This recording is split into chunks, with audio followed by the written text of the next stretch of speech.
I wanted today just to talk a little bit about sort of my personal experience with prayer and share some reflections. Just because I think prayer is one of those things that, I honestly believe that it's as individual as your relationship with God.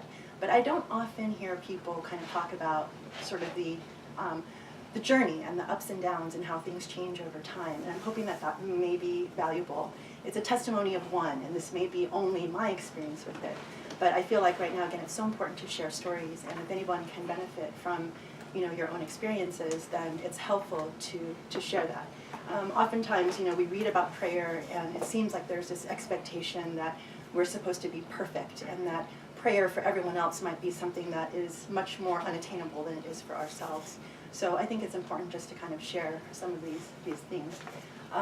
I know, like, before I became Muslim, the whole idea of, like, prayer, like, people would say to me, and even my family would say to me, well, we'll pray for you. Because I come from a Christian family, and I was sort of the outcast as someone who converted to Islam.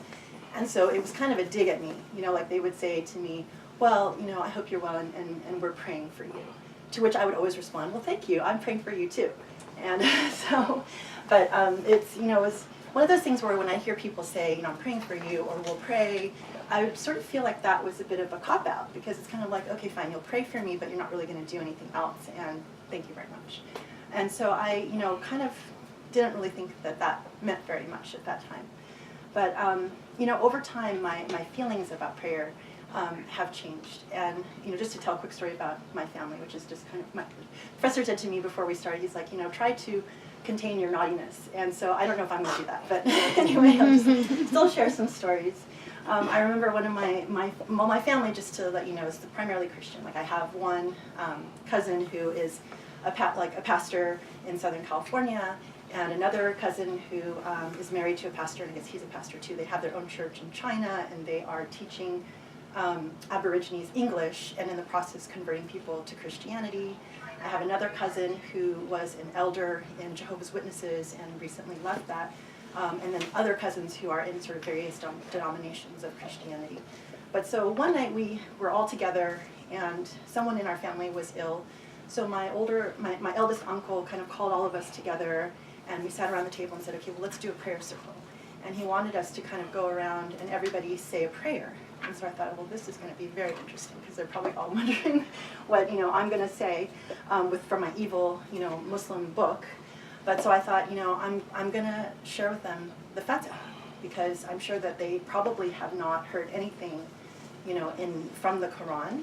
And for me, when I was learning about Islam, it was really important to me when I was learning to pray that I didn't just memorize the Arabic. I actually wanted to know what I was saying, like the meaning of it. So I made a point to memorize Al-Fatiha at least, because we say that more than anything else. So we went around the circle, and I was last, and I was like, okay, well, in the name of God, most gracious, most beneficent, all praise be to God, cherisher and sustainer of the world.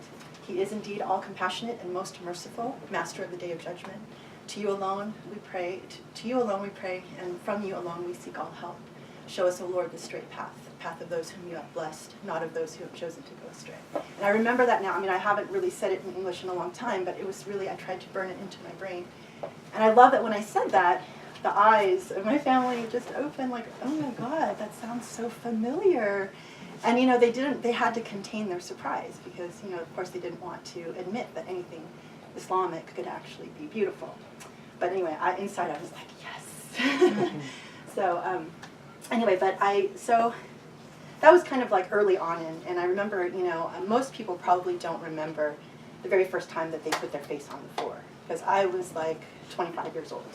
And I wanted to try it. I was not Muslim, and I was sort of captivated because I, like everyone else, you see images in the media and the movies of people praying, and it was a little bit of a scary thing.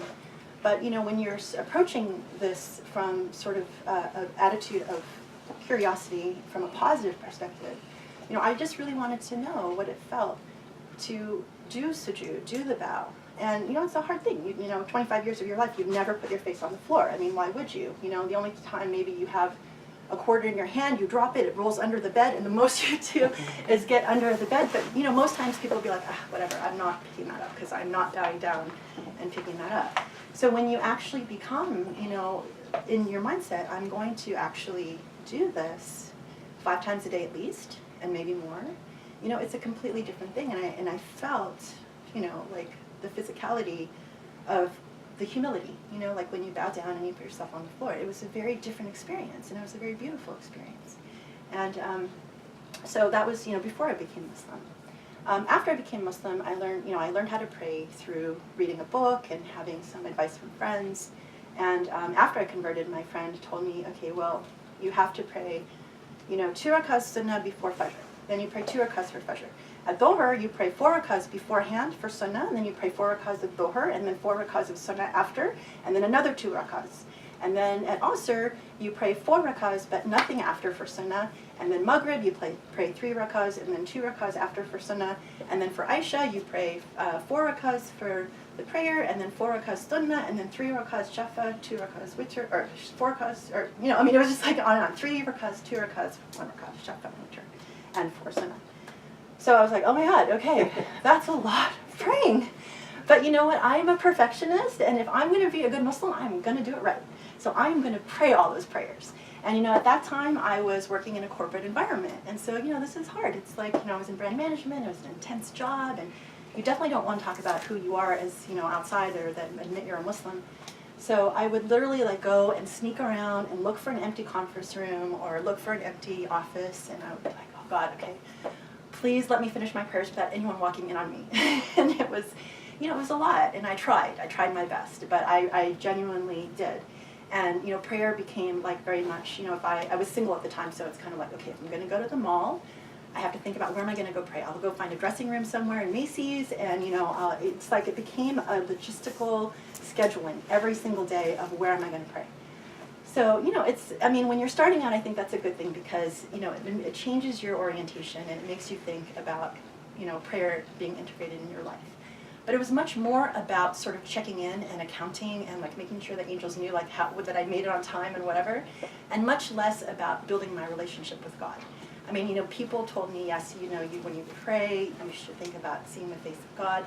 But at that point, it was just more of a logistical organization issue, which was fine, which was actually very good. And then over time, you know, I really enjoyed the idea of prayer. And one of my favorite things, actually, about prayer when I was a young Muslim was praying with other people. Because I felt like, you know, I was on a different program. I was on a different journey. And I was part of now this group of people that came together because of their love of God.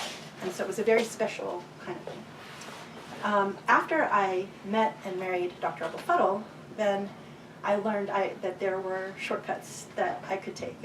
So I could combine prayers if I couldn't make prayer. If I travel, I don't have to pray all the prayers. That it was okay that I didn't pray all of those prayers.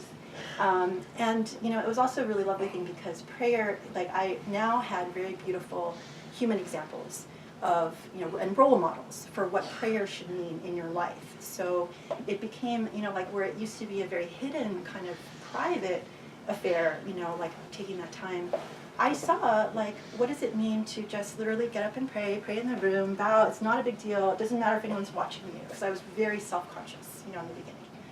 And then over time, it's like, no, I mean, you know, you need to pray, you get up and you pray. You know, if you can pray, if you all pray together, that's the best thing, and so we would do that. You know, and it was just not a big deal, but it was something that was very natural, like, you know, eating and sitting with the family, or, you know, but beautiful. So that was also quite lovely. So in terms of, and then over time, like, you know, I would think, you know, people are become very, like, obsessed with this idea of, do I feel it? What do I feel when I'm praying? And oftentimes, you know, I would feel connected to God more than others, and other times I wouldn't. You know, so early on it was like just a yoga act, right, where you're basically bowing and doing all of that.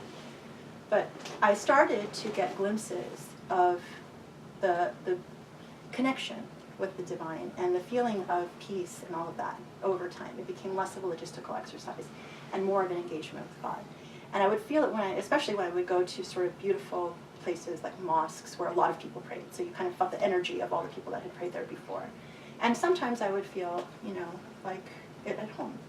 But many times I didn't really feel anything, you know. I would just go through the motion. And but it's okay. I felt like this is something I wanted to do, and I was committed to doing. And you know, I wanted to share a story that a friend of mine recently, we were talking about teaching our children to pray. And you know, she's a professor and she teaches Islamic studies, and she says, you know, I have a lot of people that come to me and they say, you know, I just don't feel it, so I don't want to pray. And I always tell people, you know, you should, the prayer is not about just feeling it. It's the habit. It's doing it and, you know, getting into that. I mean, just creating the habit. You know, whether you feel it or not, you know, the feeling will come later. But you know, you shouldn't wait for the feeling to come because it may never come. But you know, if you pray, it may actually come. So I, you know, like now after it's been, you know, 23 years or whatever that I've been Muslim, the thing that's very surprising to me is how the feeling of prayer has changed for me. And you know, I feel very grateful. I've said this before, and I'm a little bit embarrassed to say it, but it's like I've never missed a prayer. I don't see it as a means of like showing off or whatever. I've definitely been late for prayer. I've definitely like gone a whole day without praying because I'm sick or whatever, too busy. But I always go back and make up those prayers because part of me is just like I cannot rest until I know I'm caught up on prayer. But I feel like what has changed for me is like the feeling of sort of plugging in. And especially like now, when we live in a world where there's so much stuff that makes you really upset and depressed and unhappy, and you feel like you just need a respite, you need a way to kind of go back and feel the peace and the beauty. The thing that has really surprised me, that if someone had told me 23 years ago, is that now, like when I feel like when I pray, I was thinking, you know, what's the best way to sort of say what it feels like? Like when you know when you're really tired and you go home and you climb into bed and your sheets are clean and they're comfortable and you're like, oh, I'm so exhausted, and you like lay down and you're like, and you feel like beautiful and connected. It's like that, but so much better. And you know, and it's like something that has taught me it's not like about prayer as an act, but it's a means to developing a relationship with God. So it's not about necessarily the motions, because I've always felt like, you know, I have kind of a constant conversation happening with God, whether I am physically praying or not. You know, like if I'm driving, and I swear that this is, the professor always laughs at me, I'm like, even if I'm like looking for a parking space, I'm always like, please God, help me find a parking space. And I swear to God, every single time I get a great parking space. But, you know, just the idea that, you know, we know that God is really engaged with you. God knows exactly what's going on with your life, with your heart, with your thoughts, that even before it leaves your mind, God knows.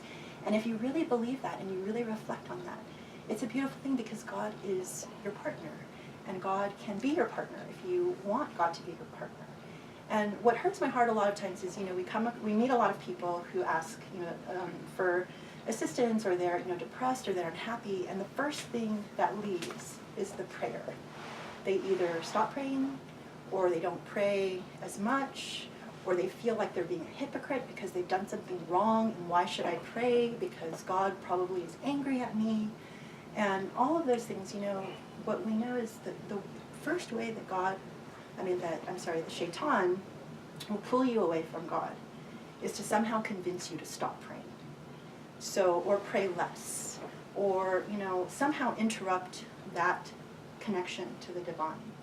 And it's really important that even when you think you've done everything wrong, that you continue to pray, because you're just saying, God, I'm here, and I'm still with you, and I need you.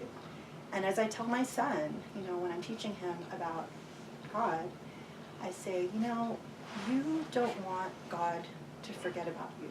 Because, you know, when you remember God, God will remember you. If you stop praying, God is going to stop thinking of you. And you do not want to be in this world, especially the way the world is now, alone.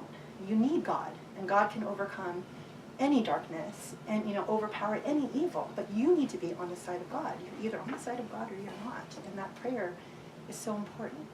And then the other very beautiful Quranic passage about, you know, dhikr Allah, the remembrance of God, which is something that I've come to learn more about as I've gotten older, is when God says, those who remember me, I sit with them. Remember me and I will sit with you. And like just the idea, God will sit with me and be with me. And it's just such a point of comfort. So I always tell people, no matter what, don't stop praying. And even if you don't feel anything, you know, if someone told me how I would feel now, I would not really have felt it or believed it, but it is, it's something worth never letting go of. So that's my story for today. Thank you. Thank you.